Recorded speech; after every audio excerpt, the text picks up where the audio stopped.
Бәріңізге сәлем достар, каналыма қош келдіңіздер.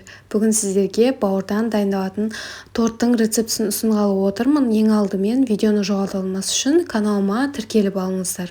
Бауырды осылай жуып, бөліктерге бөліп, ет тартқыштан немесе блендерден өткізіп аламыз. Содан соң үстінен сүт құйып, 1 шай қасық тұз саламыз, жұмыртқа және сұйық майды араластырып, венчиктің көмегімен біркелкі масса пайда боламын дегенше араластырып аламыз. Мінекей бізде осындай біркелкі масса пайда болды. Енді үстінен ұнды аз-аздан салып араластыра бастаймыз.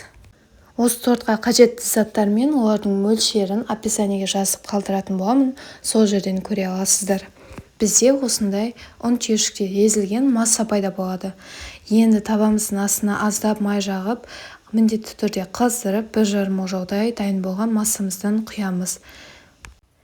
Егер осы корждарымыз табаға жабысып жатса, онда әр құяр алдында майлап отырғаныңыз дұрыс. Бірақ мендегі таба жабысқақ болмағандықтан сол бір-ақ рет майладым. Және ожаудың көмегімен осылай тегістеп, дөңгелектеп жайып шығатын боламыз. Ал енді ішіне салатын салмасын дайындайық. Салмасы үшін бізге ұсақтап туралған пияз және үккіштен өткізілген сәбіз қажет. Ең алдымен пиязымызды қуырып аламыз. Пияз толықтай қуырылған соң үстінен сәбізді салып, қақпағын жауып, толықтай піскенін күтеміз. Мінекей салмамыз дайын. Енді қара бұрыш дәміне қарай тұз салып, жақсылап араластырып аламыз.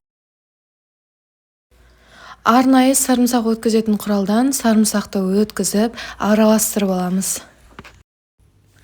Және достар, егер сізге видео ұнаса, осындай пайдалы видеоны өз туысқандарыңызбен, достарыңызбен поделиться батырмасын басу арқылы бөлісе аласыздар. Тортымызды жинамас бұрын осы құймақтарымыздың шеткі бөліктерін тегістеп кесіп аламыз. Және осы кесілген бөліктерді ұсақтап турап, қазір тортымыздың бетіне себетін боламыз.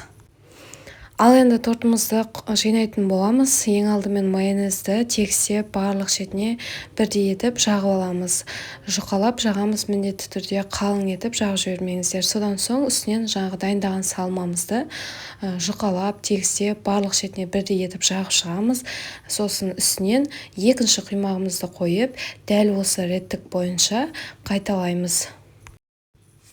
Және де достар, осы сиыр бауырынан дайындалатын тортты жиі дайындап жеп тұруға кеңес беремін. Өйткені бауырдың құрамында көптеген дәрумендер бар және соның ішінде қанның құрамындағы гемоглобинді көтеретін дәруменге бай болып келеді.